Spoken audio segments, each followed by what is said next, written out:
Cook in his political report Talk, People, Listen. And the reason Cook now says Democrats will pick up 5 to 7 seats in the Senate and regain control is that Republican senators in toss-up states can no longer run their own races because Donald Trump is drowning them out. The report says the slow leak in the GOP Senate balloon came the day the Access Hollywood tape went public. And trying to turn the tide with only 2 weeks left could prove difficult at best for 2 reasons. One, the Clinton campaign feels emboldened and is now pumping millions of dollars into the races of down-ballot candidates. And 2, early voting is underway in more than 30 states. And traditionally, Democrats perform better than Republicans in early voting. Experts say the GOP's best hope is to convince casual Republicans to go to the polls so Hillary Clinton doesn't walk into the White House with a blank check. In fact, voter turnout will likely be the difference in the battle for Harry Reid's Senate seat in Nevada, where former Nevada Attorney General and Democrat Catherine Cortez Masto is deadlocked with Nevada Republican Congressman Joe Heck. The fear for Republicans is that Hillary Clinton dominates the race along the eastern seaboard before the polls even close in the West, and some Republican voters in Nevada might then decide to opt out of voting. We should note that Republican incumbent Senators Kelly Ayotte in New Hampshire and Marco Rubio in Florida are also locked in do-or-die races, but both of them are still holding small leads. As for the House, Democrats would need to pick up 30 seats to regain control, but for now, even the most optimistic polls give them a net gain of just 10 to 18 seats. So it looks like the GOP holds the House. Megyn. Trace, thank you. Joining us now with more, Newt Gingrich. He served as Speaker of the House. He's a Trump supporter and author of the book Treason. Great to see you, Mr. Speaker. Thanks for being here. So it's good to be back. I mean, with Cook and many other nonpartisan independent pollsters now saying that the Senate is likely lost to the Republicans, what does that say? I mean, if Donald Trump loses this White House race and the Republicans lose the Senate, does that suggest that the Republicans nominated the wrong candidate at the top of their ticket? The next 2 weeks are a contest of 2 parallel universes. I just listened to that report. First of all, I used to hang out with Charlie Cook when he would explain that Donald Trump was hopeless and would not get the nomination. I like Charlie. That doesn't mean he's infallible. But let's take the report we just got. Republicans are actually outvoting Democrats in Florida. They're outvoting Democrats in Pennsylvania. That's unprecedented. They've cut the Democratic lead. You predict a win in Pennsylvania? I think they might. Really? You think Trump's going to win Pennsylvania? Look, all I can report to you right now is they're outvoting the Democrats in early voting, which is also true in Florida, which is unprecedented. But all of the polls in Pennsylvania have her winning. What? All of the polls in Pennsylvania have her ahead. I know. I just told you we have 2 alternative universes right now. In Iowa, for example, the Democrats are 50,000 votes behind where they were with Barack Obama in turnout. The governor is very confident we're going to carry Iowa, which Obama carried last time.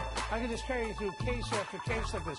In Minnesota, we're almost certainly going to win the congressional seat up around Duluth, which is a very Democratic area, but it deeply dislikes Hillary Clinton. And represent now. But let me just ask you. Let me just ask you, because you say it's 2 alternate universes. I mean, these are sort of small examples of how we might be heading early voting and so on. But I'm telling you that the Fox News decision desk just moved Iowa, that you just mentioned, Indiana, 2nd Congressional District in Maine. All of them moved left, moved more likely to vote for Hillary Clinton. And in fact, all of the moves that have been on this map over the past 3 weeks by Larry Sabato, by Cook, by the Fox News decision desks. These are nonpartisan outlets that are just trying to call the electoral scoreboard. They're not nonpartisan outlets. Every outlet you described is part of the establishment. Fox News? Really? Are we? I don't think so. And they've every state they've moved it to the left, towards Hillary. And you tell me whether that's all made up. No, I think they're 2 alternative universes. You have a poll which suggests that she's going to get a Barack Obama turnout among African Americans. I don't think that's going to happen. You have a Washington Post ABC News poll where they took out 8% of the vote because they didn't like the way it voted. Look, I've been around long enough. I remember when the Detroit Liberal newspaper on the Sunday before the election said John Engler would lose by 14 points. He won the governorship that year. I don't take polls as seriously as people who've never run for office. But your candidate loves them and has touted them from the beginning. And he's been behind in virtually every one out of the last 40 polls that we've seen over the past month. That's the reality. Look, if you want to assume the election's over, skip the next 2 weeks and we can talk about the future. I'm not assuming anything. I'm asking you whether you believe your candidate's behind based on these numbers and what it says about the down ballot races. I believe the odds are at least 1 in 2.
On Hillary Clinton's secret speeches. You don't think this is a scale of bias worthy of Pravda and Izvestia? I mean, you want to know why Donald Trump's had a rough time? Trump is a sexual predator. That is... He's not a sexual predator. Okay, you that's can't your say opinion. that. I'm not taking a position defend on that it. statement. I'm sick and tired of people like you using language that's inflammatory, that's not true. Excuse me, Mr. Speaker. Donald you Trump have no idea whether it's true or not. What we know is that there are at least... Neither do you. That's right, and I'm not taking a position on it, unlike yes, you are. When you use the words, you took a position. So what I think I it's said very is unfair of you to do that, Megyn. Incorrect. I think that is exactly the bias people are upset by. I think that your defensive-ness on this may speak volumes, sir. No, what I said let me just suggest to you. No, let me make my point, and then I'll give you the floor. What I said is, if Trump is a sexual predator, then it's a big story. And what we saw on that tape was Trump himself saying that he likes to grab women by the genitals and kiss them against their will.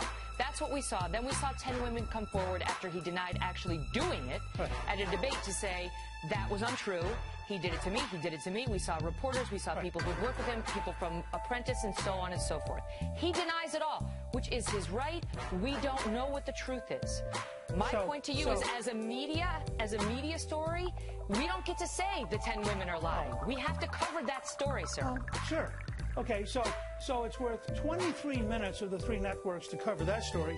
And Hillary Clinton, in a secret speech in Brazil to a bank that pays her $225,000, saying her dream is an open border where 600 million people could come to America. That's not worth covering. That is worth covering. You want to go back through the tapes of your show recently? You are fascinated with sex, and you don't care about public policy. Now, that's what I get out of watching you tonight. You know what, Mr. Speaker, I'm not fascinated by sex, but I am fascinated by the protection of women and understanding what we're getting in the Oval Office. And I think the American voters would like to know. And therefore, we're going to send Bill Clinton back to the East Wing because, after all, you are worried about sexual predators. Yeah, listen, it's not about me. It's about the women and men of America. And the poll numbers show us that the women of America in particular are very concerned about these allegations and in large part believe that they are a real issue. And don't dismiss the women summarily. Do you want to comment on whether the Clinton ticket has a relationship to a sexual predator? We, on the Kelly File, have covered that story as well, sir. I will tell you the polls. I just want to hear you use the words. I want to hear you use the words, Bill Clinton, sexual predator. I dare you.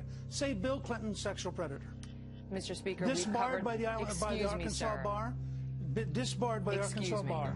$850,000 penalty? Excuse me, sir.